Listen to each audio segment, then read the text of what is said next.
Assalamualaikum warahmatullahi wabarakatuh. Sekarang saya beralih lagi ke pembetulan handphone. Ini handphonenya hidup, tapi konslet, konslet kecil. Konslet kecil itu mencarinya cukup sulit karena HP-nya itu kan hidup, normal. Jadi sulit ya, sulit ditemukan. Beda dengan pulshot. Kalau pulshot kan HP-nya mati, jadi mudah kita nemuinnya. Kalau konslet kecil susah, kita harus meraba-raba. Itu pun kadang suka membingungkan ya. Apalagi bagi pemula seperti saya.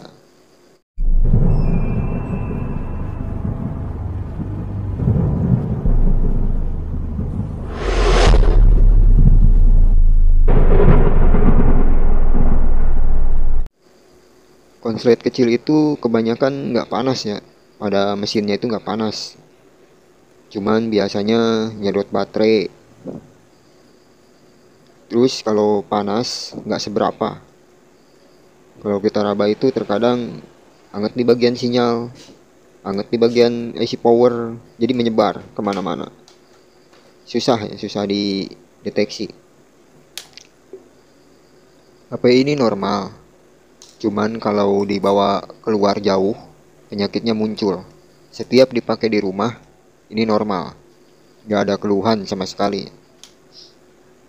Dipakai TikTok, dipakai YouTube, Facebook, ini normal. Pakai download, browsing, ini normal. Tapi kalau di luar, penyakitnya kambuh. Jadi HP-nya ini panas. Touchscreen-nya atau sentuhnya itu sampai nggak bisa gerak. Terus mati. Dihidupkan, normal lagi. Touchscreen-nya nggak gerak, panas, mati. Kayak begitu. Saya pun bingung ya, karena nggak ada keterangan yang jelas. Ini rusak bagian mananya, saya juga bingung. Karena kan ini nggak jatuh, nggak kena air, jadi nggak ada alasan gitu, tanpa alasan. Cuman saya coba gunakan logika. Jadi setiap di rumah itu kan normal, tapi pas dibawa keluar, ini penyakitnya kambuh. Berarti kemungkinan kalau di rumah itu kan pakai WiFi, kalau di luar pakai sinyal data. Saya pikir mungkin ada pada bagian sinyal. Pas saya tes, ternyata bener ada anget. Waktu sinyal datanya dipakai, ada anget. Cuman nggak lama saya nyobanya. Nggak sempet touchscreen-nya macet sampai mati, nggak. Cuma dirasa anget doang, langsung saya bongkar. Makanya saya langsung saja ke tujuannya, ke bagian sinyal. Tapi ini ada bagian kaleng-kalengnya, jadi harus dibuka dulu karena menghalangi. Membuka kaleng-kaleng kayak gini harus hati-hati ya. Kalau pakai beginian, pakai tang atau pakai gunting kuku, takutnya nanti jalur-jalurnya itu tercabut, rontok. Bagusnya sih pakai blower, jangan dipaksa pakai tang atau gunting kuku kayak gini. Karena saya tidak punya kamera yang bagus, jadi nggak begitu kelihatan.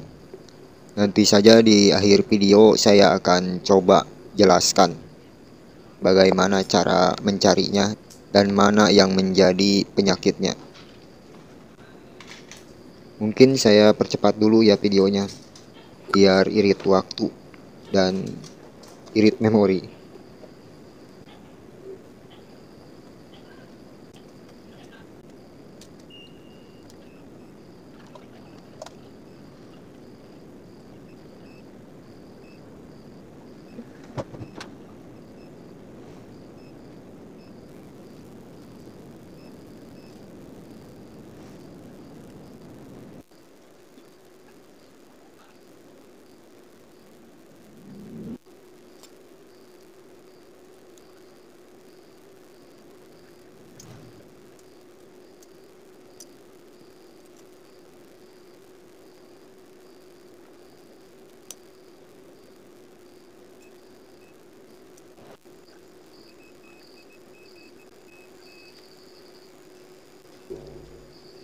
Setelah saya cek, saya menemukan ada yang konslet di bagian sini.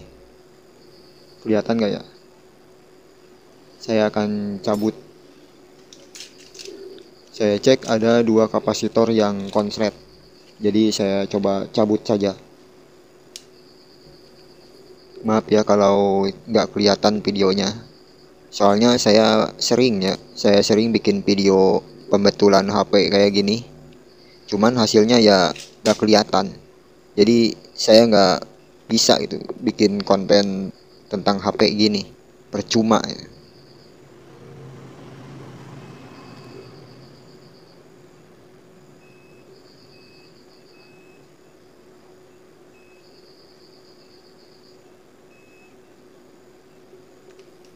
Setelah saya cabut kapasitor yang tadi, konsletnya itu hilang. Saya akan coba dulu bagaimana hasilnya. Bikin konten pembetulan HP kayak gini saya sering. Cuman kamera saya ini burem, gak mendukung. Jadi gimana ya, percuma saya menjelaskan pun banyak yang gak kelihatan. Sedangkan HP kan kecil-kecil ya, komponennya itu kecil-kecil. Jadi gimana saya menjelaskannya? Susah, susah dimengerti. Ujung-ujungnya kan yang nonton ini video apaan ini gak jelas. Jadi percuma. Makanya saya jarang bikin video tentang HP. Soalnya gak mendukung. Kamera saya gak mendukung. HP-nya gak mendukung.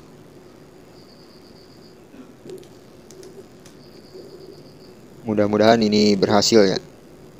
Dan videonya saya percepat saja supaya gak boros waktu. Kalau seandainya tadi waktu kapasitornya saya tunjukkan tidak jelas, nanti saya akan tunjukkannya.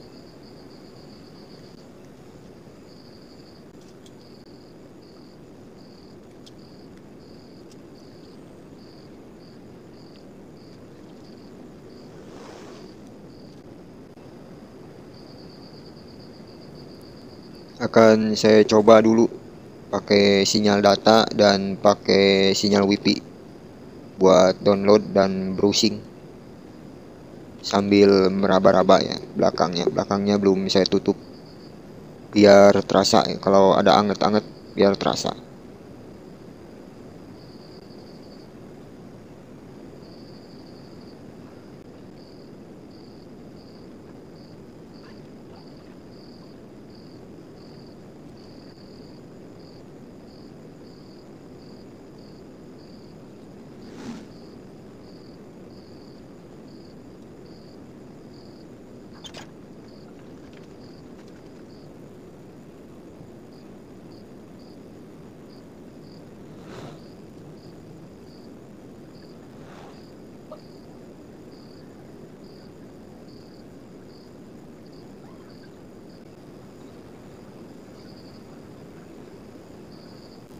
Alhamdulillah ya kalau dirasa dari suhunya ini normal. Kalau tadi panas sampai ke baterai. Ini suhunya normal. Mudah-mudahan gak kumat lagi. Sekarang saya akan coba menjelaskan bagaimana saya mencarinya. Karena saya juga tidak tahu ya jalurnya kemana, saya nggak tahu. Jadi saya menggunakan skematik. Ini boardnya atau papan PCB-nya. Dan ini bagian sinyal. Lengkap ya, ada 3G, 4G, pokoknya lengkap di sini. Band 1, band 2 ada di sini. Yang perlu kita cari ini yang seperti ini. Bentar. Nah, yang seperti ini. Yang C yang ke ground. Yang satu ground, yang satu ke jalur.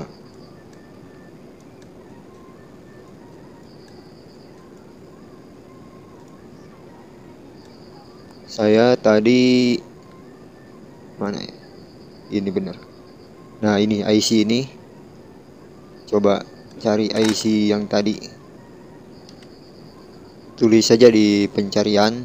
Nah, ini nomornya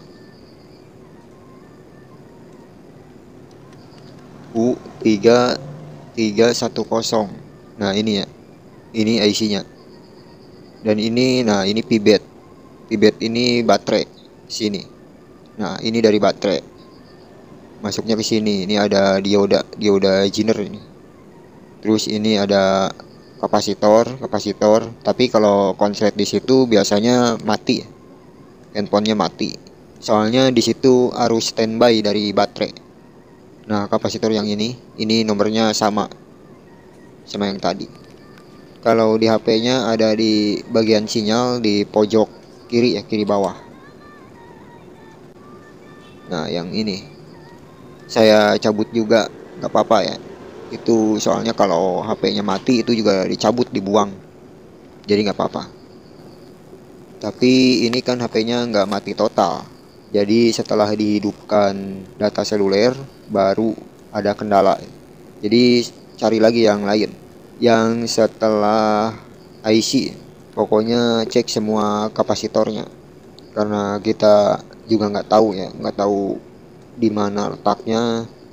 Jadi kita cari kapasitor yang kaki satunya itu ke jalur, satu kakinya itu ke masa ya, ke ground. Kalau misalkan nggak ketemu, bisa jadi IC-nya yang bermasalah. Oh iya, saya hampir lupa. Yang tadi saya cabut dua kapasitor itu, saya tunjukkan pakai gambar aja ya, pakai screenshot. Soalnya HP saya ngeblur, nggak jelas. Jadi saya kasih gambar aja.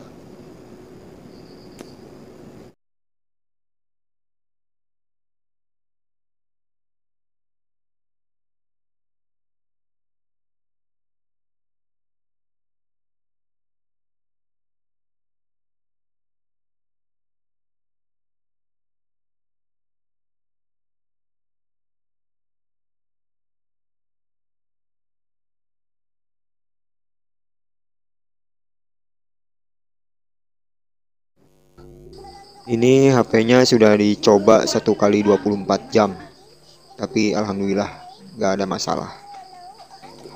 Sekian dulu dan terima kasih. Wassalamualaikum warahmatullahi wabarakatuh.